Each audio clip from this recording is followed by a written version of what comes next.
Hey guys, I recently was invited to be one of the speakers at the January 2026 Momentum Cruise put on by Go and Do Travel. This cruise down the Mexican Riviera combines uplifting speakers, music, and experiences with the fun and adventure of travel. So if you want to come hang out with me and start 2026 off right, visit goanddotravel.com and use code HANSEN, HANSEN, for a special discounted rate. When you get a full picture of his life and his day-to-day activities and the way that he just operated, I just don't see how you can believe that he was a self-conscious fraud and con man.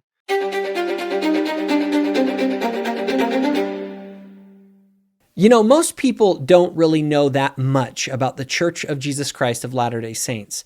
They hear things online and basically conclude that the Latter-day Saints are nice people with insanely dumb beliefs. But I want you to meet Emerson Green. Emerson is an atheist who grew up as a Protestant, and now is an atheist philosopher with a keen interest in the philosophy of different religions.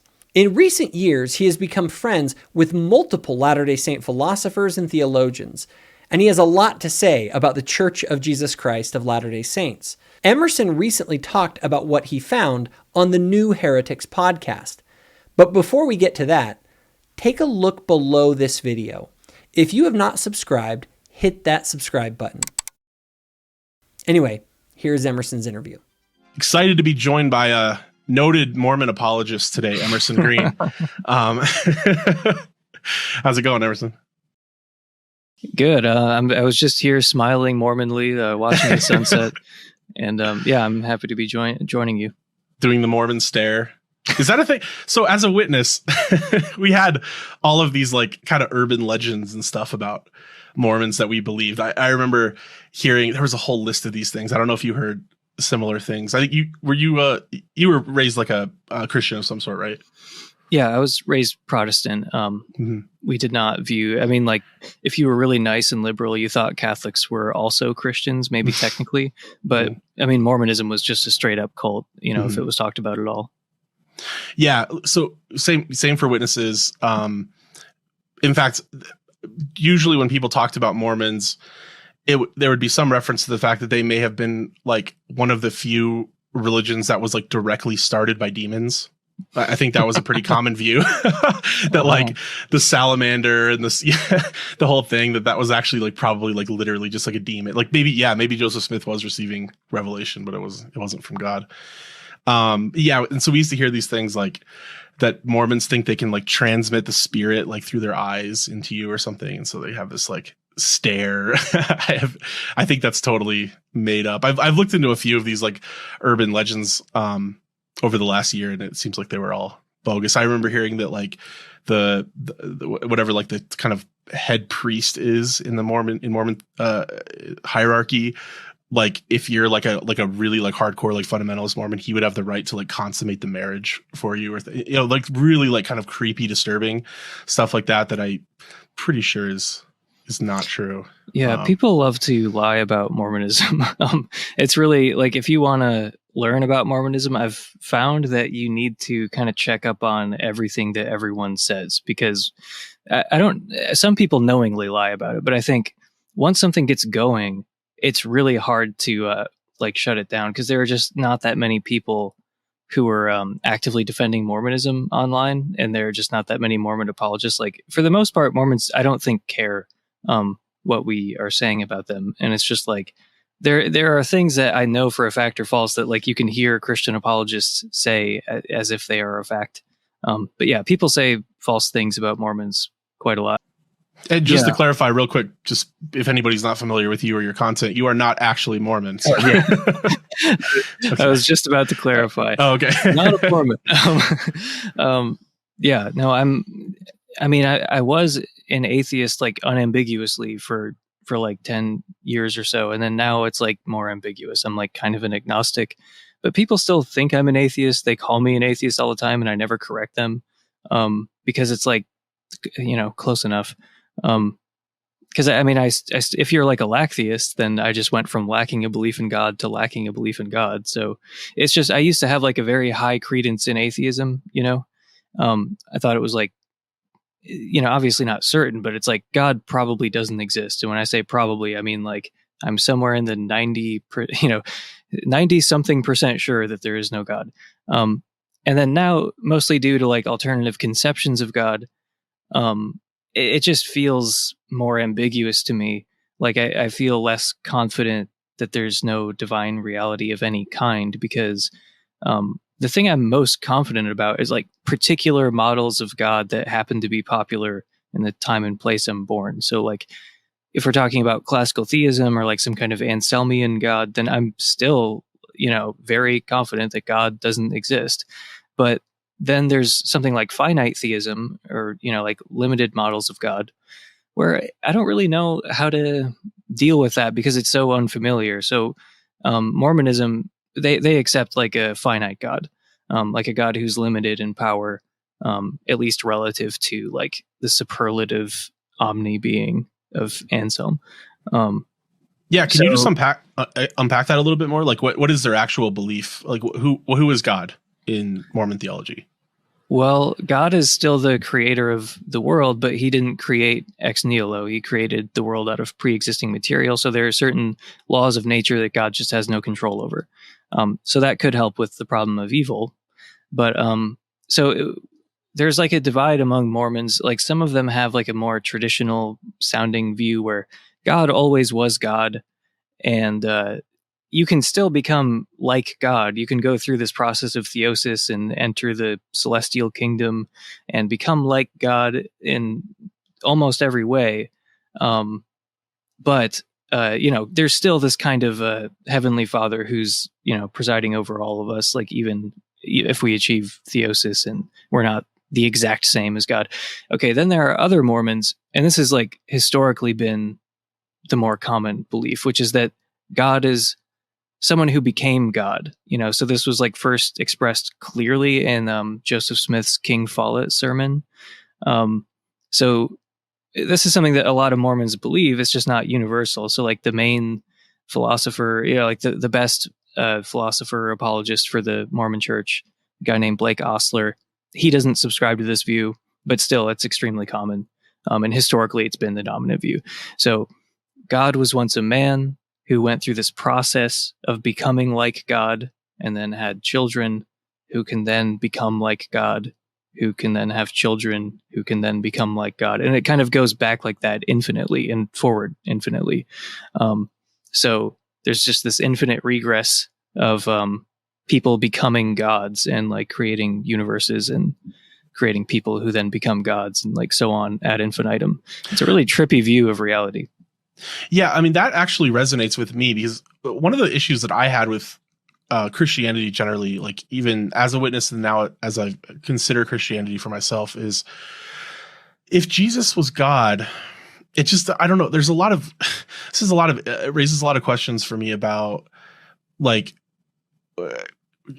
where is the sacrifice? Like, what did he really accomplish? Like, if he was already sort of perfect and had some kind of like divine nature, how is that really like a great model for me as like a sinful human? Like I don't know, I just have questions there about like what, and I know that the Trinitarian view is that he was fully man and fully God, but I just like, to me, like the story would be better, in my opinion, if Jesus was like just a normal person who just happened to like be exceptional and then was rewarded by God with this like sort of higher heavenly place, or even like God taking on his form or something like that through the course of his life. I don't know. There's something there that is kind of more interesting to me, just like a normal person who's able to achieve these great things, like not necessarily because he like is God or has like God. I don't know that he's some sort of like, but and I don't, again, like Christians might,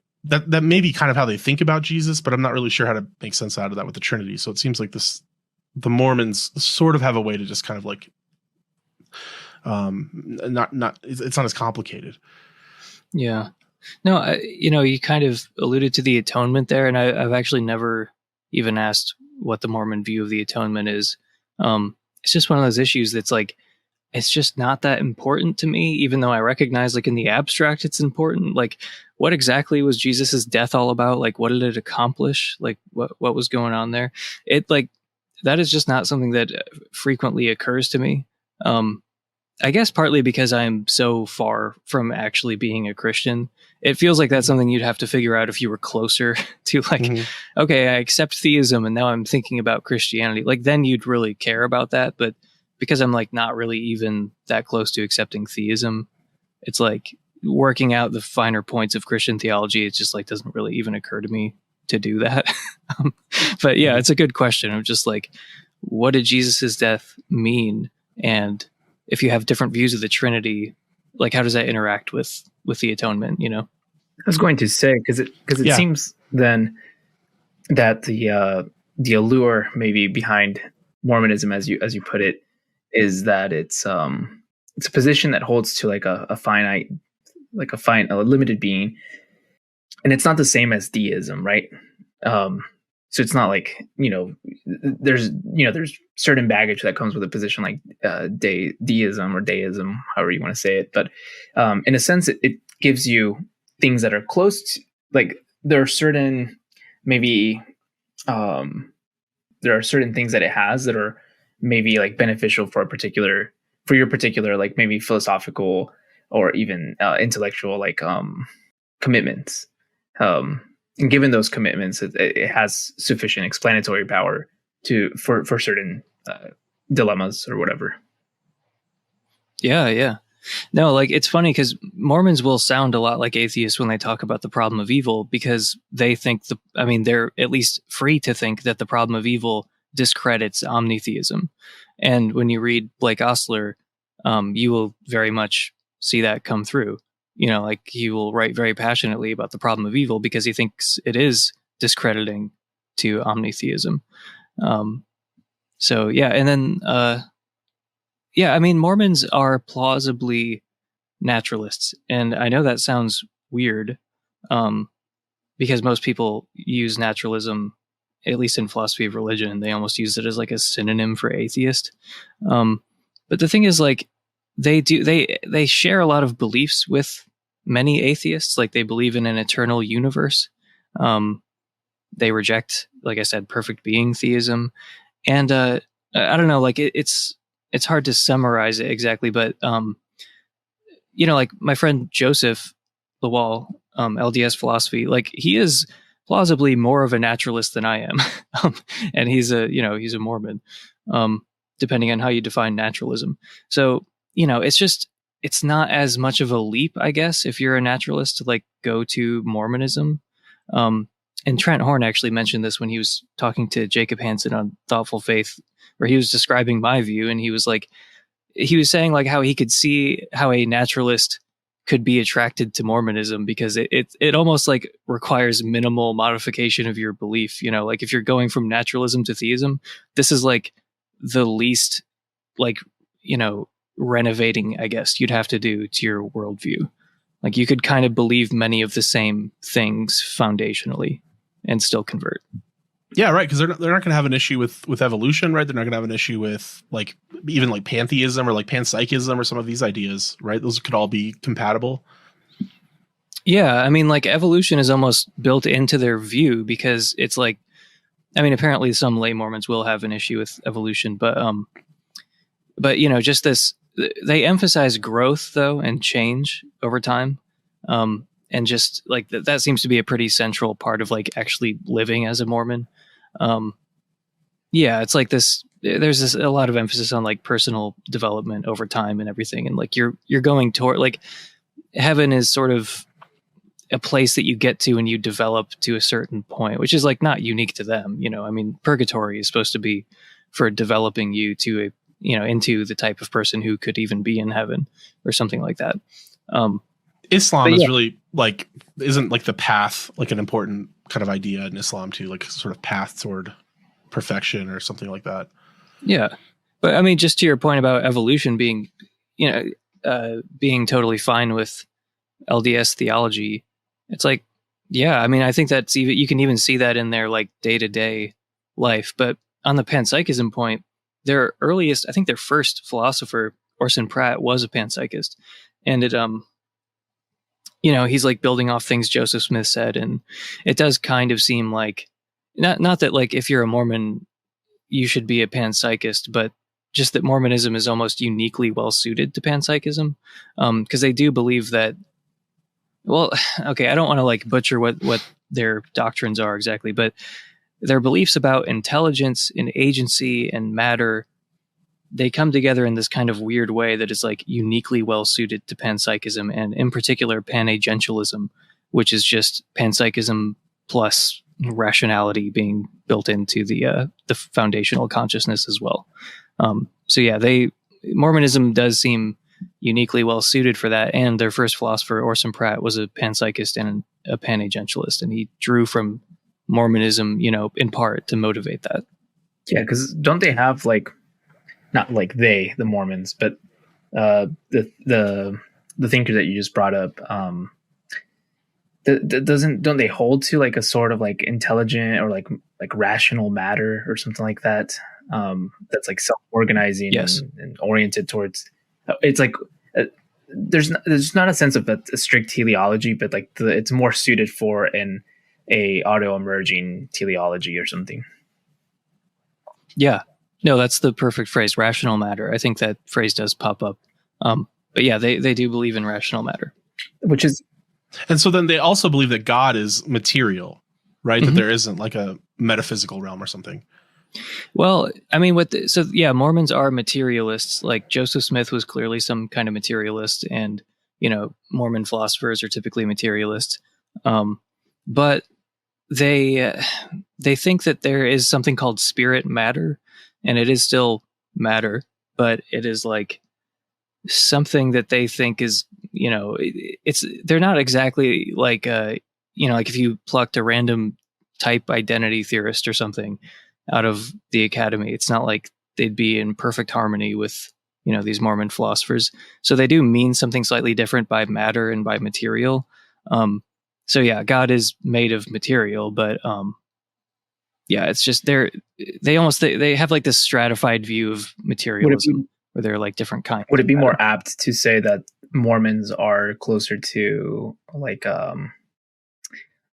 what would it be, like some sort of like monism or monist position, and that they don't really have a strict sense in this what is it called, like a dualist dichotomy or anything like that? Like there's no like soul or there is a soul or there is like spirit, but it's not that there's like spirit and then there's matter. It's more that these two substances are actually reducible to one substrate or something.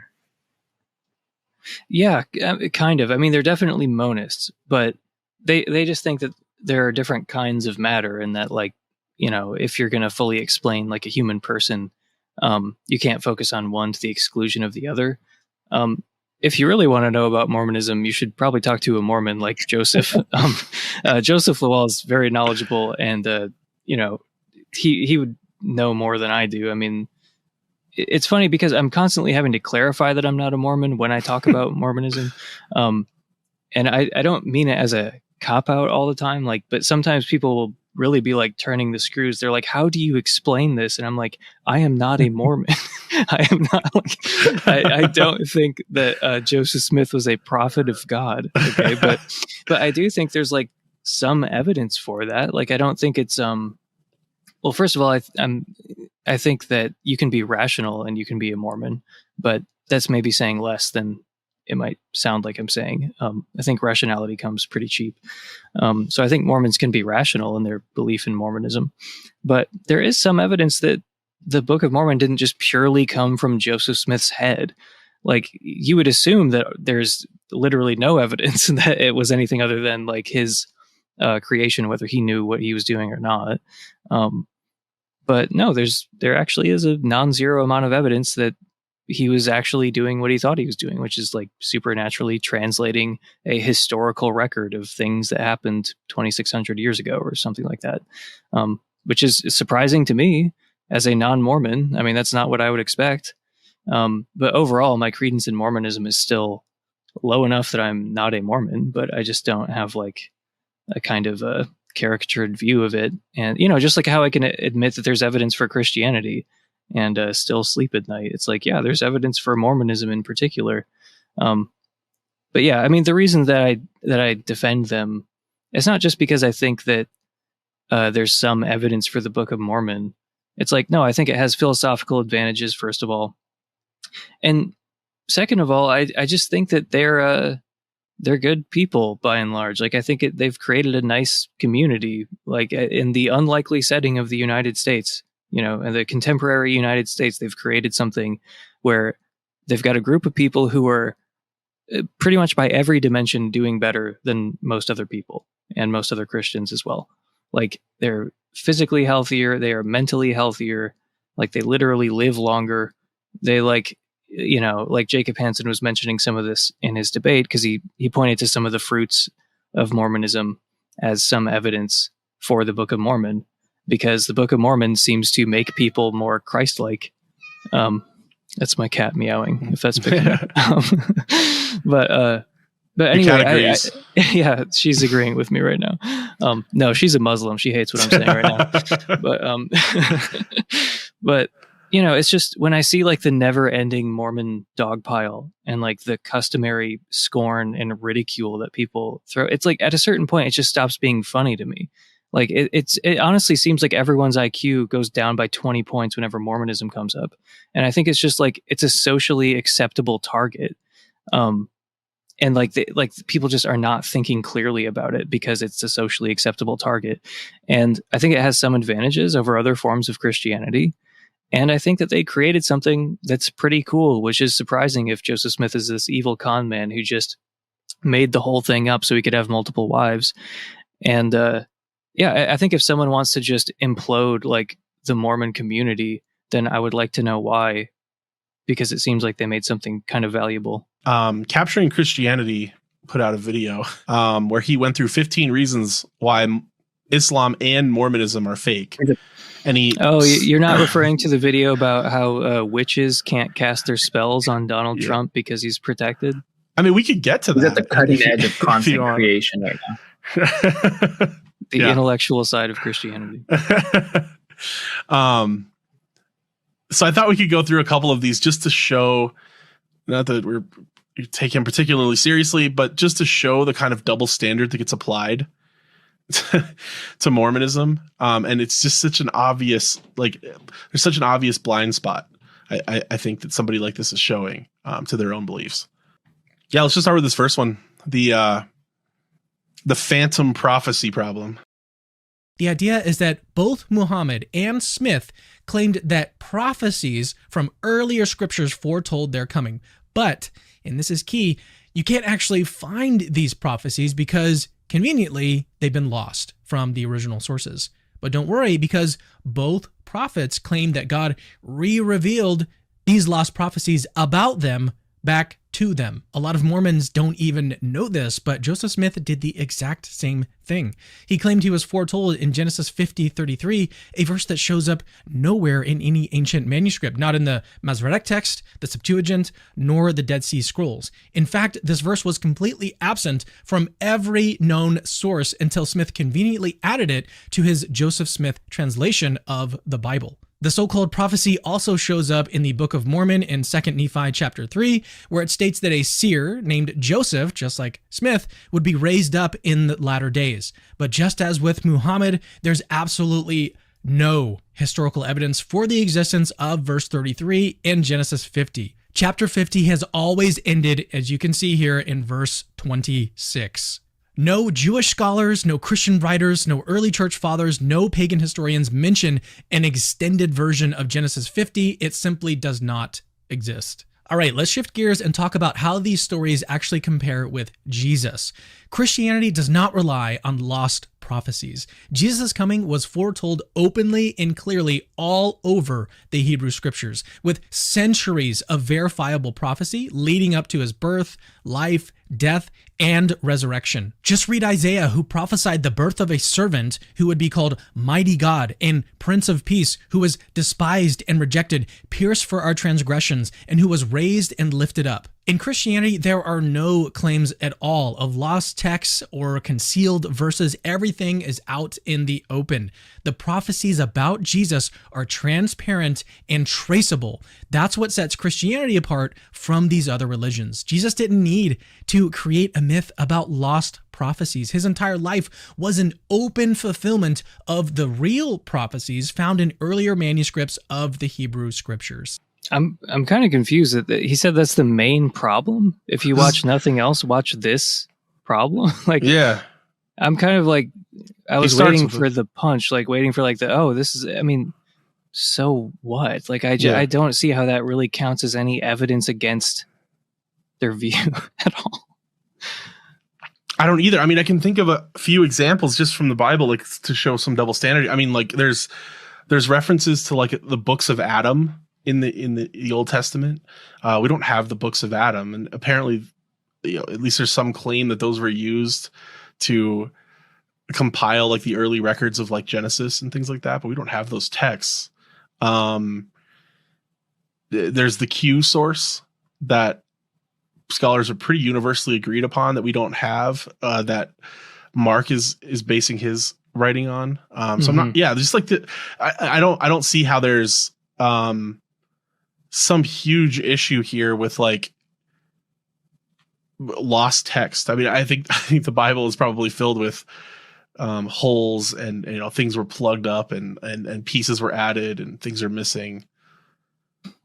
Yeah, I'm kind of failing to see what the big problem is. Like, even if you just say like, okay, they reference a text, and if you want to say they're like self-conscious frauds, you can say, oh, they're knowingly referencing a text that no one can see conveniently. It's like, yeah, that is convenient. How is this like some kind of debunking of Mormonism? Like, I was expecting like, I don't know, an anachronism or something, or like something that would, point to the Book of Mormon being solely produced by the imagination of Joseph Smith, as opposed to, well, he referenced a text that we don't have, and we don't think it even exists. Okay, right. I mean, like, but do you know for sure that it doesn't exist? I mean, like, even again, let's just assume that Joseph Smith was like a self-conscious fraud and con man. Okay, there's a reason he referenced a text that you can't disprove the existence of and that you can't check. Okay, so like just saying, well, I can't check the text to confirm or disconfirm what he's saying. How the hell is that some kind of like knockout punch for Mormonism? Right. I don't know what you're talking about, dude. Like I actually expected like something that, if true, would be like a good argument against Mormonism. Like I said, I was expecting like an anachronism or something like, oh, well, premise one, we would expect to see ancient ruins, in Central America where this supposedly took place. Premise two, we don't find ancient ruins, therefore Mormonism is false, or something. But like, he references a text that we don't have, and there's a chance just doesn't even exist.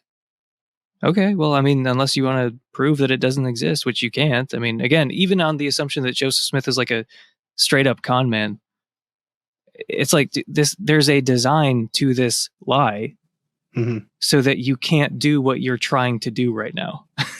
Like, Joseph Smith is not a complete moron. Like, anyway, it's just, even if you think of him as a total con man, it's like, okay, but he's lying in a way so you can't disprove him. So this wouldn't be some kind of big old problem for his view.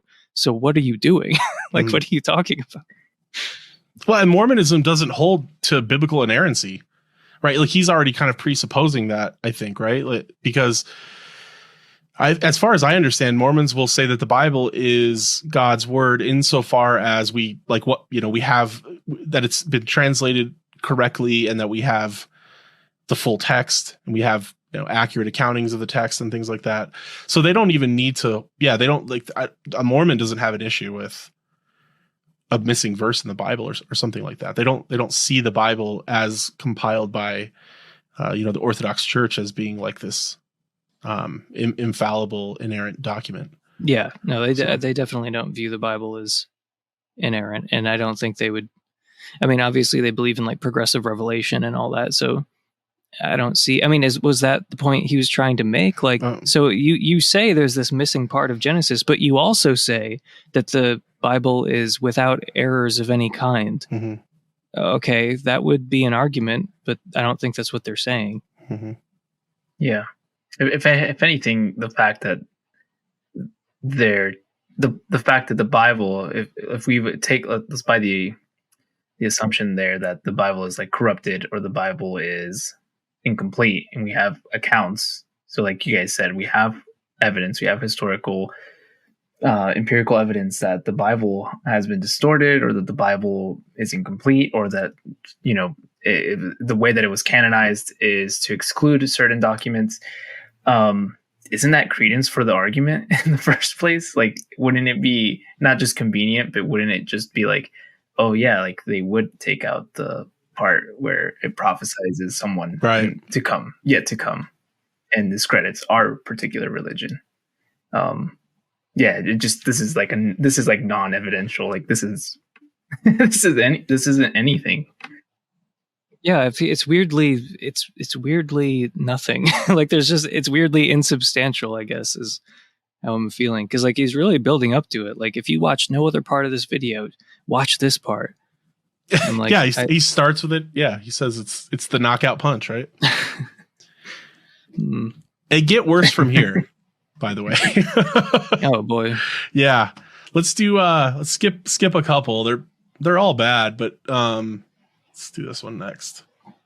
Joseph Smith drew heavily from the literature and folklore of his time in crafting the Book of Mormon. Scholars have documented striking parallels between the Book of Mormon and contemporary works, suggesting that Smith was far more influenced by 19th century American culture than by divine revelation. One key example is Ethan Smith's 1823 book, View of the Hebrews, which sort of speculated that Native Americans were descended from the lost tribes of Israel.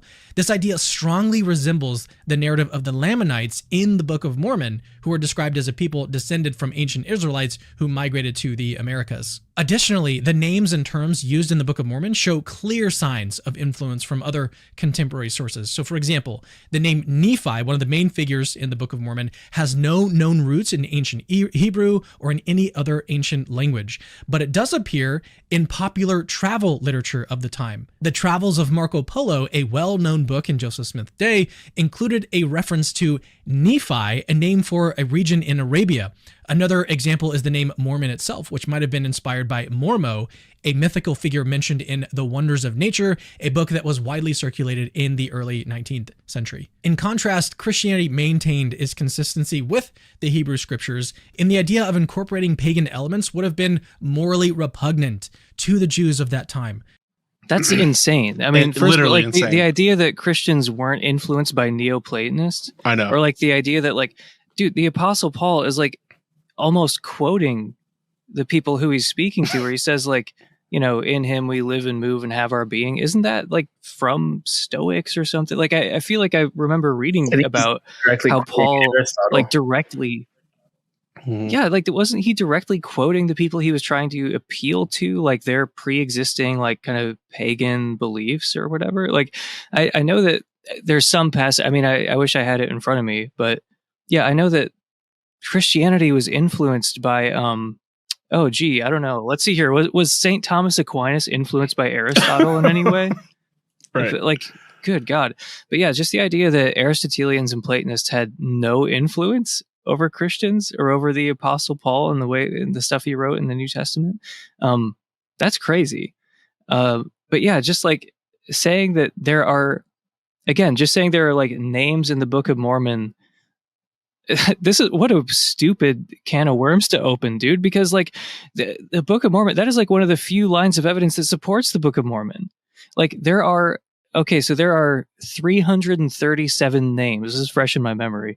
337 proper names in the Book of Mormon, but none of them have the letters Q, X, or W. And those letters don't appear in ancient Hebrew. So like, there's no way that Joseph Smith could have known that. He wasn't illiterate, but like he wasn't a big reader. Okay. He was like an uneducated, like farm boy who like came from a super poor family.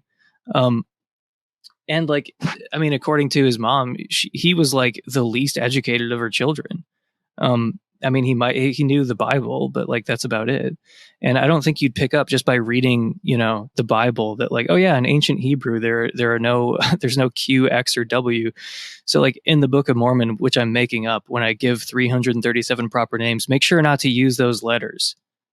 Like, okay, that's some like literary evidence for the Book of Mormon. Like, I mean, you can just believe that Joseph Smith is the luckiest guesser of all time, and he just luckily never used any of those letters. But like just bringing up names, specifically names in the Book of Mormon as like evidence against Mormonism is just bizarre. That's like one of the few pieces of evidence for the Book of Mormon is like, yeah, that thing about the proper names, but also just undiscovered names in the Book of Mormon. There are like a dozen Hebrew names that sound like literal gibberish, at least to me. And it sounded like I would have just assumed that like, yeah, Joseph Smith is just making up Hebrew sounding gibberish. But in the past century, they've all been independently verified, usually by non-Mormon scholars. Like, oh yeah, that was a real name. So there were a dozen undiscovered Hebrew names in the Book of Mormon. And we didn't know they were real names until like decades after Joseph Smith died. Okay, so I mean, that combined with the thing about the proper names, it's like, look, man, the Book of Mormon is a like what 500 or 600 pages. Like he was writing thousands of words a day, or like translating thousands of words a day for a couple of months, and that's where this whole book comes from. And just the idea that he like, just by chance, he guessed. He just made up a bunch of like Hebrew sounding gibberish. Oh, and it turns out that like those are all real names that we didn't know about until decades after this guy died. Oh, and when you gave, those 337 proper names, you luckily just by chance never used letters that don't appear in the ancient Hebrew alphabet. Like, why would Cameron bring up names, Hebrew names of the Book of Mormon? Like, wow, devastating evidence against Mormonism, because I proved that there's a similar book, there's a similar name, Mormo, which is kind of like Mormon. That's in a book that we don't know that Joseph Smith read. He like didn't own it or anything, but like it existed at the time. Maybe he did read it, and maybe he added the, N, and then that's how he got the name Mormon. Like, okay, what's more compelling? The stupid shit that Cameron just said, or like what I just mentioned about the proper names and about the dozen undiscovered names?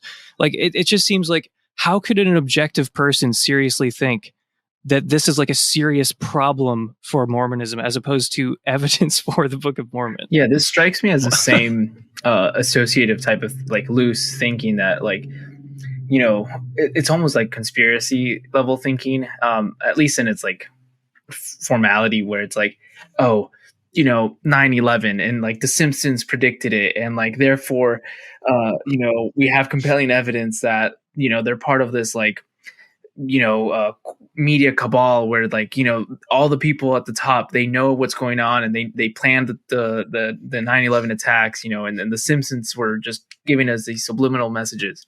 It's like, just because these things are related or even loosely correlated has nothing. That's not even an argument. You're just showing us pretty basic associative level thinking. Yeah, I think you're being unfair to 9/11 truthers. That's right.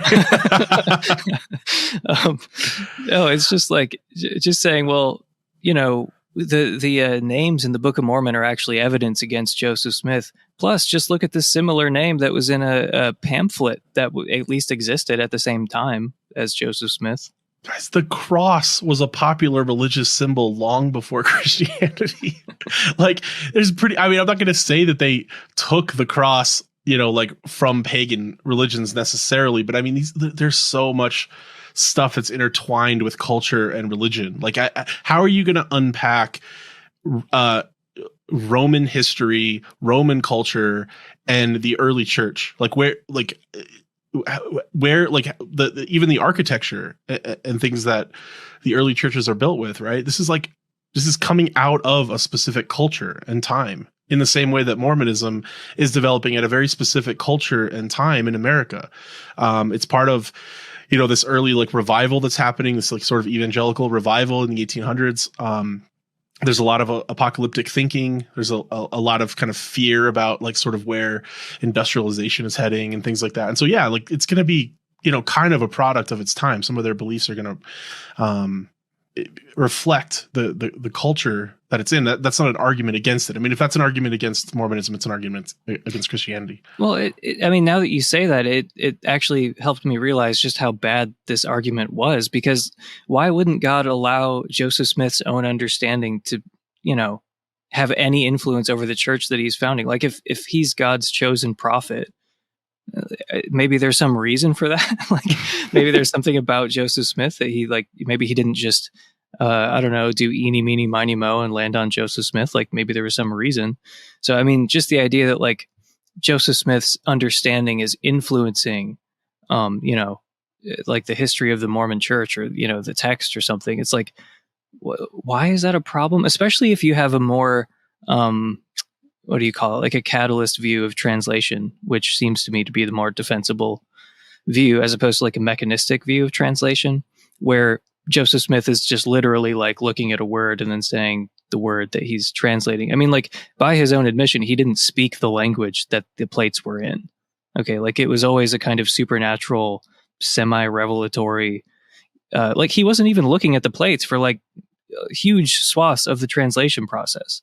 So like whatever was going on was obviously not just like a standard normal mechanical translation where you're just like going through words and like, translating them. Like it was some kind of revelatory process. And if you believe it, then it was done with like, God's supernatural, miraculous intervention. It wasn't just a normal translation. So anyway, if you take the catalyst view, then it doesn't even seem like a problem. And I think that the catalyst view even has support as early as like Brigham Young, who said that if Joseph translated the plates again, it wouldn't be in the same exact words. Like it wouldn't be like a word for word copy. So it's like, he gets some inspiration from what he's reading, but it's like partly a revelation from God or something. Anyway, it's just, if you have that kind of view, which is a pretty mainstream view as early as the second president of the church, then I don't really see how it's that big of a deal if some of Joseph Smith is like in the text, as long as it still is ultimately what it purports to be, which is a record of what happened in the Americas, like, a couple thousand years ago. That's what the Book of Mormon says it is. So as long as it's still that, then like if it's partly a revelation from God and like the catalyst view is correct, then like this is a non-problem. Like, does Cameron really think that like the Bible writers didn't bring in any of their own personality or any of their own cultural baggage? What is his view of the Bible? Like God is whispering in their ear word for word what to write. Like I'm sure some of the Apostle Paul is in his letters, but it's still, inspired scripture. Yeah, I mean, Paul will say stuff like, "This is my opinion." Like I think maybe God's like backing this idea, but like this is pretty much me. This is how I feel about something. Like he'll say things like that. He'll say, just clearly there's different like styles to these writers too. Luke, by tradition was like a doctor. He gives a lot more detail about things like the miracles. Like he gives a little bit more medical detail about like the conditions people have and things like that. As opposed to like Matthew, who's in his gospel, he's really focused on appealing to Jews in particular. So he's like constantly pointing back to prophecies that Jesus supposedly fulfilled. So there's like, my understanding is like, this is I don't even like from a Christian perspective, I feel like you should believe and like think that this is a good thing that the Bible has these different human authors that are bringing in their own human experiences and like their own cultural kind of, I guess, baggage, for lack of a better word, their cultural like biases to some extent, and that God is just sort of like guiding it. It's not like they're transcribing for a businessman or something like that. You were like backing yourself into a really hard to defend view of inspiration if you take what Cameron is saying to its logical conclusion, where like God is basically divinely dictating what's going to be in the Bible. Like that is very hard to defend because there are errors in the Bible, right? Among other things. But and I know Cameron doesn't have that view, so I don't even know what he's talking about here. Where it's like, oh, it's a huge problem that parts of Joseph Smith are in there, and oh my God, like I almost had to walk out of the room when he said "View of the Hebrews" by Ethan Smith. It's like dude, where are you getting this from? Like an anti-Mormon pamphlet from like 1890 or something? Like, this is the most like tired, worn out bullshit. Like, I can't believe it. Mormon apologists beg you to read View of the Hebrews. First of all, because it's the most boring book imaginable, but second of all, because the parallels are laughable. Like, the idea that this was like plagiarized in order to write the Book of Mormon is a joke. It is not defensible. Okay, so like, anyway, it's just, he's reading like just gutter level surface, anti-Mormon apologists and then just repeating it. Like, I don't understand how you can actually think the Book of Mormon is plagiarized or something like that from View of the Hebrews. If you want to just reference View of the Hebrews and say, oh, some of these ideas were in the air, that's like a subtly different point you're making. But like, it sounded like he was saying something stronger. I'd have to go back and maybe he chose his words carefully and he was trying to say like, well, there's a similar kind of idea in View of the Hebrews with the lost tribes of Israel or something like that. But first of all, you have to look at what the Book of Mormon actually says versus how it was interpreted. That's something you constantly are running into. It's something I ran into early on, is like, you think that Mormonism has more or less been discredited because you're conflating things that are in the Book of Mormon with things that people have believed about the Book of Mormon, including Smith himself. So like, the Book of Mormon never says all kinds of things that early Mormons believe, because they were just interpreting the text a certain way. Okay, but it's like, it would sort of be like me insisting that the Bible says the earth is 6,000 years old. And it's like, look, Ken Ham interprets it that way. It's like, yeah, he does. Lots of Christians interpret the text that way, but you do have to separate what the text actually says and how people interpret it. So like, Joseph Smith and many early Mormons believe that a lot of this stuff happened in the heartland, like in North America, whereas like contemporary Mormon scholars, it's like a near unanimous consensus that it happened in Central America. I mean, like, just because it was interpreted one way doesn't, and the Book of Mormon never says whether it's in North or Central or South America. So if you're like trying to discredit the Book of Mormon, you should pay attention to what it actually says and not just what other people have said about it.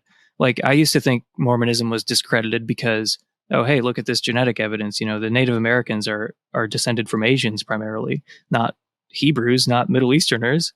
But, the Book of Mormon says they're descended from Middle Easterners. No, it doesn't. Like, I mean, that is what some probably all early Mormons believed. That like, oh, you see those Native Americans, like, well, they're actually descended from Middle Easterners who came over here, all of them. And like, yeah, genetics has discredited utterly the idea that all of the Native Americans are like Middle Easterners or something like that. Like, obviously that is not tenable. Yeah. And if that's our standard, Cameron, like for like 300 years, like half of all Christians didn't believe the Trinity. So like, are we? You might deny that though. I have seen plenty of Christians just like, again, say completely batshit insane, indefensible things about what early Christians believe. Would it surprise you to know it is exactly what some Christians in the United States in the 21st century believe? How about, do you want to do one more quick one? Yeah, sure. This one's just even worse. We're getting worse as we go along. Do the worst one. I think this might be of the ones I saw. I don't think I even watched them all. This is just Christianity has no influences from paganism is pretty wild. It's wild. Yeah. I mean, we didn't even get into Yahweh and a lot of the scholarship there that, seems to indicate that he was just originally part of a pantheon of Near Eastern gods. I mean, yeah, henotheism and all that. Yeah. Oh, sorry. I should probably clarify what the argument is here since we're not starting at the beginning. Private revelations are a problem, apparently. Oh. Took his retreat to a grove of trees where he claimed to have a face-to-face meeting with God the Father and Jesus Christ. And what did they tell him? Well, apparently they informed him that all existing churches were wrong and that he had to restore the true faith. Again, this earth-shattering revelation also happened in private. So in both of these cases, these prophets emerged from their private retreats as the exclusive bearers of God's message. Now let's contrast this with Jesus Christ. Did he have to retreat to a cave or like a secluded grove to receive his revelations? No. Jesus did the exact opposite. His entire ministry was public, surrounded by thousands of witnesses. His teachings were delivered to crowds. His miracles performed in full view of anyone watching, and his resurrection was witnessed by hundreds of people, including his enemies. The truth claims of Christianity are not based on like secretive private revelations in a cave or in a forest.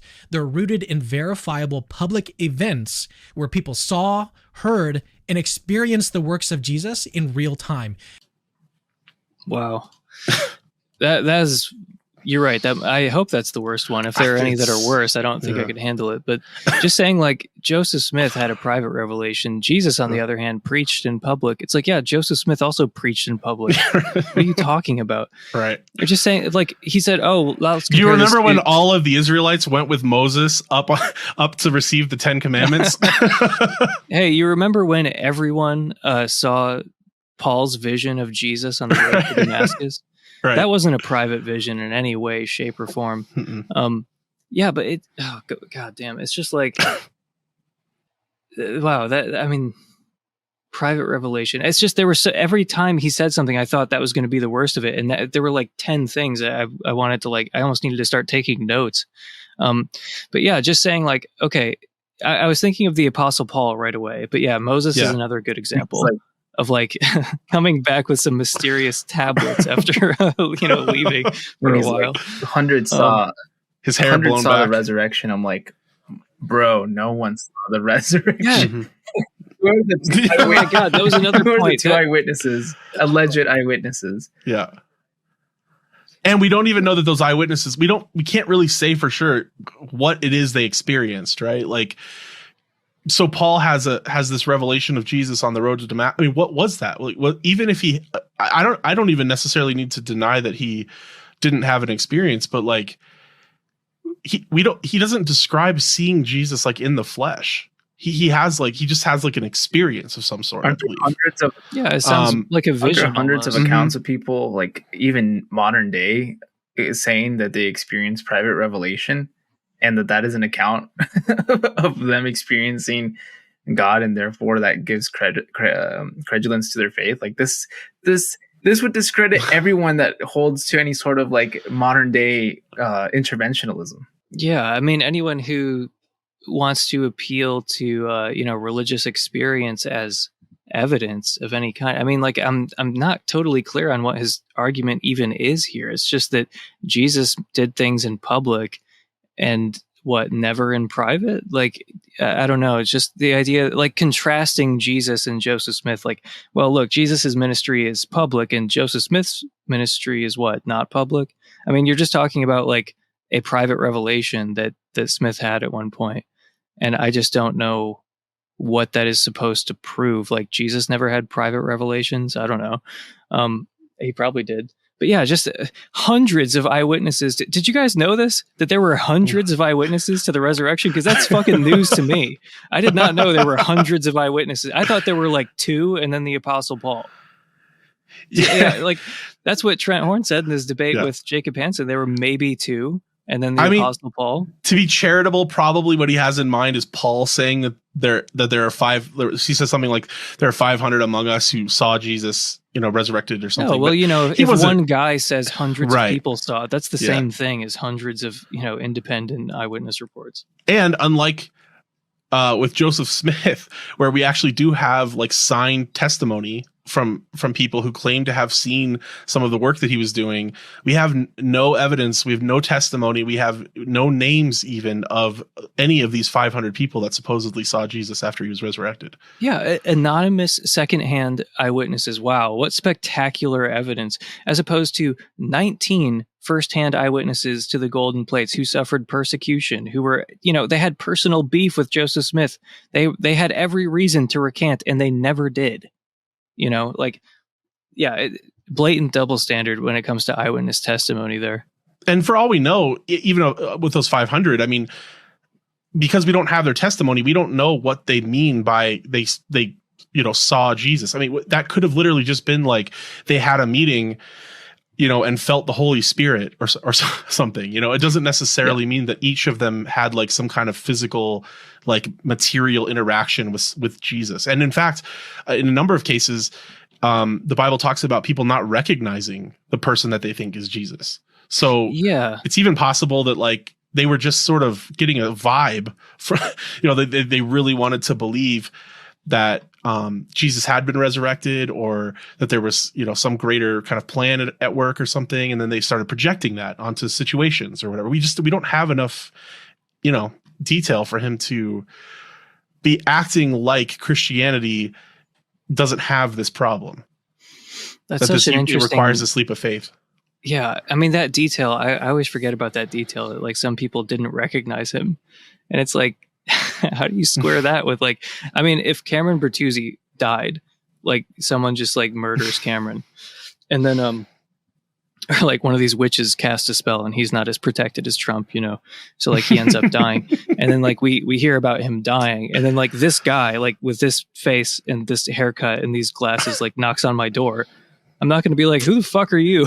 I'm going to be like, that's Cameron Bertuzzi. Back from the dead to haunt me. Yeah. Yeah. I mean, I had another train of thought, but you made me laugh and I forgot. Absurd. I think the thing is, he made all of these points about, all this evidence, in quotes, evidence. But isn't this the guy that converted to Catholicism because of like some Excel spreadsheet that was an attempt at Bayesian Bayesian analysis or something? Oh yeah, there's like a 98.725% chance that Jesus was resurrected. In case you guys haven't heard. Oh man. What are you, a math denier? I'm like, yeah, totally, man. Like, whatever floats your boat, Cameron. God totally is like, yeah, you know what? This Cameron guy gets to go to heaven because he was the only one that believed 98.72%. After that Ethiopian kid that was starving. Yeah, I mean, it does. I do get the feeling from Cameron and from other Christian apologists who are more into the like philosophy of religion space, that they often just kind of weaponize philosophy to make their position look good. And it's not really about like just searching for the truth wherever it may lead. Like when you're making a spreadsheet, and it's like, well, here's the very specific probability of Jesus's resurrection or whatever. It seems more like you're weaponizing Bayesian epistemology as opposed to like actually using it in any kind of honest or rigorous way. But I just, that's kind of a pet peeve of mine, is when people figure out like how to make normal atheist apologists kind of look dumb by appealing to philosophy of religion. But like, it's just weaponized. They just beat them over the head with it. It's not because they're actually like curious about philosophy or anything. Yeah, I agree. I think we live in the unfortunately we live in the age of breadtube, and so like you said, you gotta make ends meet however you can, and I think with the whole new atheist movement, there's a hard reaction towards whatever the hell this is, and I think we're barely now moving in the position where I think some people are kind of seeing past the grift, but I think that's my hopeful or wishful thinking. Yeah, we'll see. It's weird because like the way things, like new atheism came about in a very particular set of conditions. And it's like, obviously we're in a very different set of conditions now. So the same thing just sounds totally like bizarre and cringy. But I'm pretty sure it felt really good to be a new atheist in the specific like evangelical dominated culture. Like it kind of seems like they had it coming, honestly. Like it kind of seems like the culture deserved the new atheists. And, I was in college at the time, like when the Iraq War was really going, like mid 2000s, and I was in a really evangelical city in Colorado Springs where there's a ton of publishing capital of the country, I think, for Christian books. Yeah, there's a ton of like evangelical headquarters there for all sorts of nonprofits and like focus on the families there and stuff. So I was just like soaked in it, and so in that context, right, like Hitchens and some of these guys were like a breath of fresh air almost, even as a witness for me at the time. I remember watching some of this stuff and like, I couldn't laugh. I couldn't accept his arguments, but there was something that kept me like drawn to it. You know, it was like, oh, this is refreshing just to hear somebody calling out so much of this bullshit.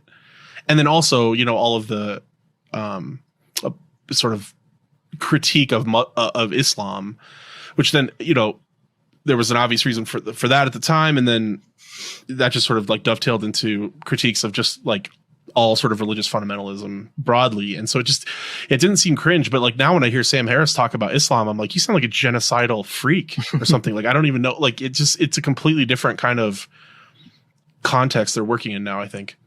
Yeah, I don't know. Because I used to love Sam Harris. I used to really get into listening to his stuff, and then I don't hate him, by the way. I'm just like kind of saying emotionally. Like sometimes now he just like sort of triggers me with some of the. Oh yeah, no, I find him like unlistenable now. I mean, okay. I haven't listened to his podcast in years, but that's kind of when he switched to being like a CNN level pundit, like just talking about politics all day. But I don't know. Like even the stuff that I liked, there are, I don't know. There are still things I like about all the new atheists, you know, like I wouldn't say they're all like irredeemable or something. It's just, if you like philosophy of religion, then you're going to be endlessly frustrated by their arguments and their like debate performances. But for the most part, they were like reacting against a social and cultural and political, you know, kind of Christianity and Islam that they, I think, rightly opposed, and they treated it with the respect it deserved. And a lot of people, but you know, they cast like a wider net, and you know, people criticize them fairly. But you know, I'm not really, I'm way out of my new atheist phase, you know, but I just think it served a purpose, and like things are different now because of the new atheists. And if, you know, they might have even elevated the conversation in a certain way, because when Christian apologists were reacting against them, if you wanted to explain why they were wrong, you kind of had to do at least a little bit of philosophy of religion. And you know, I just think listening to atheists criticize them and listening to Christians criticize them, it kind of did help me go deeper into philosophy of religion in a way that I might not have if I didn't first get really attached to the new atheists. And then some people say, oh, hey, they're actually wrong about this, that, and the other thing. And I'd say, well, what do you mean? And then anyway, because I went from like Christian apologetics into like philosophy of religion, you know, like first I was interested in apologetics, and then it was philosophy of religion later. So, you know, really, I have the new atheists and Frank Turek and all these people to thank for kind of in a roundabout way getting me into philosophy. Well, yeah, maybe let's just wrap it up. Thank you. You've been so generous with your time. I really appreciate it. It's been fun. No, thank you guys for having me on. It's been a good time. Maybe just to wrap it up with this. None of us are Mormons, though.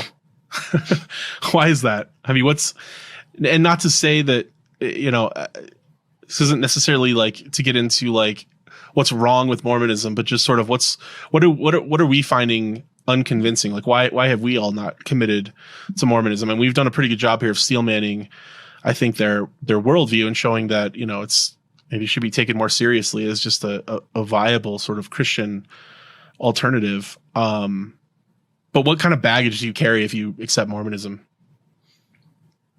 Well, the best argument against theism is like some form of the problem of evil. And I think that also applies to Mormonism. So, I mean, you say I'm not a Mormon. The real answer is not yet. I'm not a Mormon. There's still time. Right. But I think that for all of us, for all of us to see the light. Yeah. But even if not, it's not like we're going to burn for all of eternity. You know, we're just missing out on how good things could be in the afterlife. We just have to be in first heaven. I think. Yeah, there's the terrestrial, the celestial, and then the celestial, and that's the one where you get to be God of your own universe. You just won't get a planet, you guys. I mean, like, what's the worst thing that can happen? You just don't get a planet. I mean, I almost feel like a Pascal's wager here. It's almost kind of worth it to just have the possibility of having your own planet, isn't it? That would be like the best afterlife, truly. Yeah. But even Joseph Smith said that even the lowest kingdom of heaven, it's so good, if you knew how good it was, you'd kill yourself to get there. So, I mean, you know, you're not coming out too bad no matter what. But yeah, I mean, I guess for me, it's the main problem with Mormonism is theism. And, you know, I think that evil is really great evidence against theism, even if you try to, you know, do this Hail Mary pass of finite theism. And, you know, I think some of the standard arguments for atheism, actually do pack a punch, like evil in particular. Hiddenness is another one. And, I don't know. I don't know. I've never tried to apply Graham Oppy's argument from naturalism to the Mormon tradition. That's something that's really cool about finite theism, is like it's actually not really talked about that much in the literature right now, like in philosophy of religion. And it's unclear how some of the things that people have talked about would actually interact with finite theism. So just like almost out of curiosity, I want Mormonism to be taken more seriously. But yeah, I mean, for me, just speaking only for myself, the main problem with Mormonism is theism. But things specific to Mormonism, I don't know. I'm not bothered by some of the things that people point to. Like, I don't really think polygamy is like absolutely wrong in all circumstances. Like, oh, it's just a moral fact of the universe that like polygamy is intrinsically impermissible or something.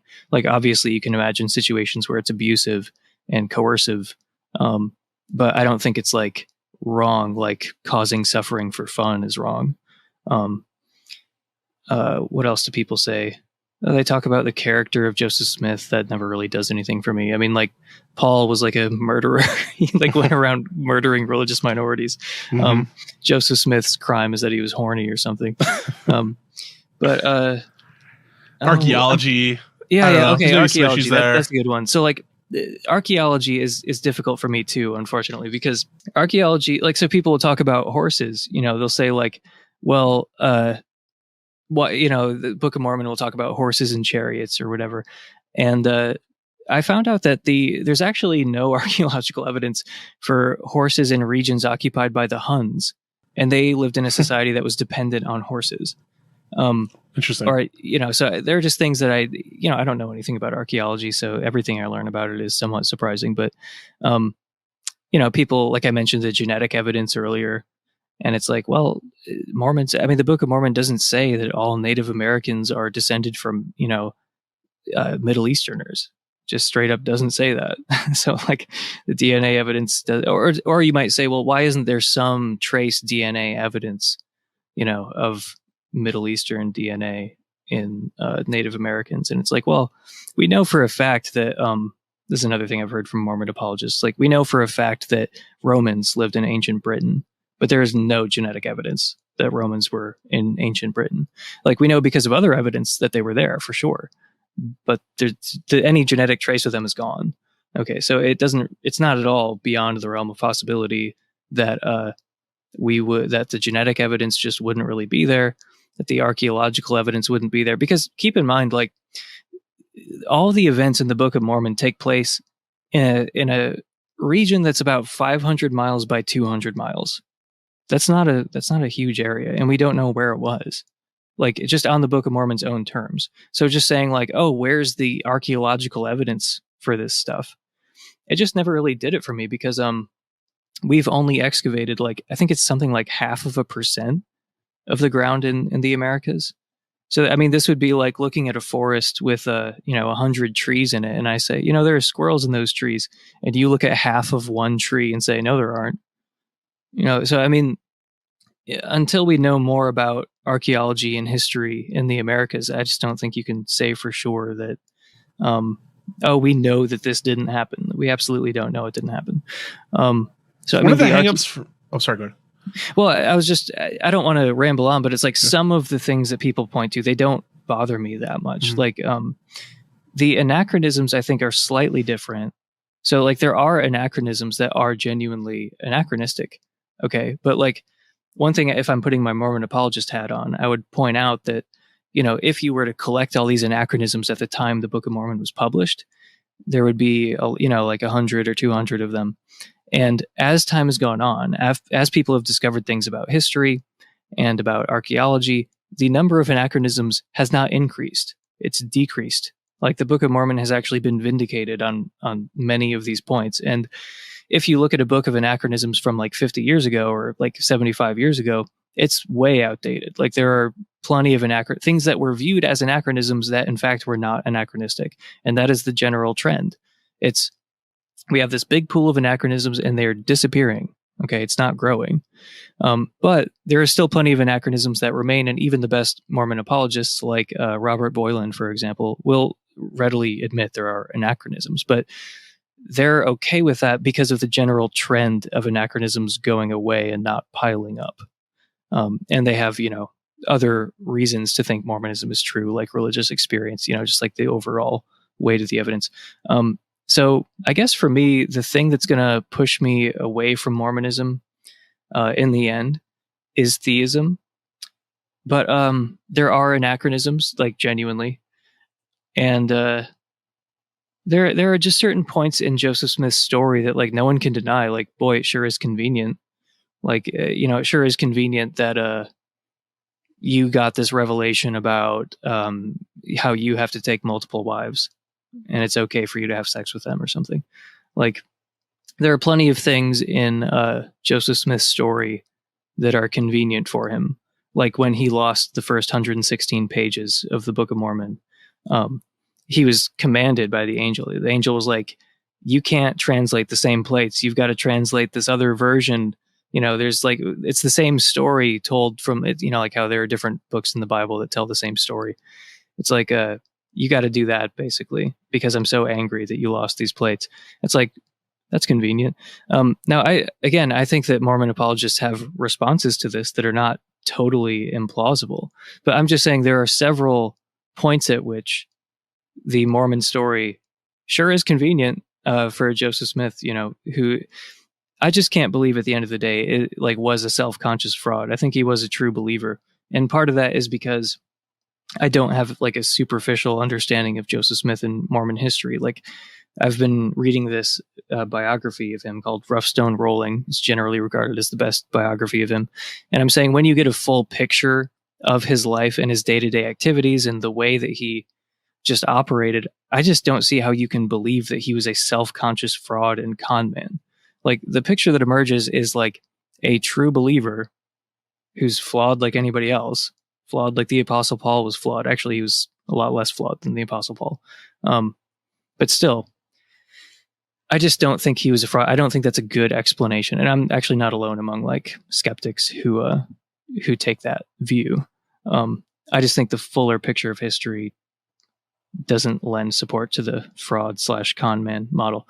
I guess one thing I would point to, if people are watching this on YouTube or listening to a podcast, something you can turn to that I thought was really interesting was the debate between Jacob Hansen and Trent Horn that happened on Pints with Aquinas. That was a really good debate. And also a debate between two friends of mine, Dustin Crummett and Joseph Lawal, LDS philosophy. They're both philosophers, and there was a lot of interesting stuff. Joseph doesn't think that these kind of historical issues are really a good criteria for like really good criteria for any religious person to like support or detract from their religious worldview. Like, he's more of an experience-based kind of believer. So I thought that was a great debate, and I thought the Jacob Hansen debate was great as well. So I guess I would just point people towards those if they want to hear more. Oh, and of course, I have many things about Mormonism on my own channel.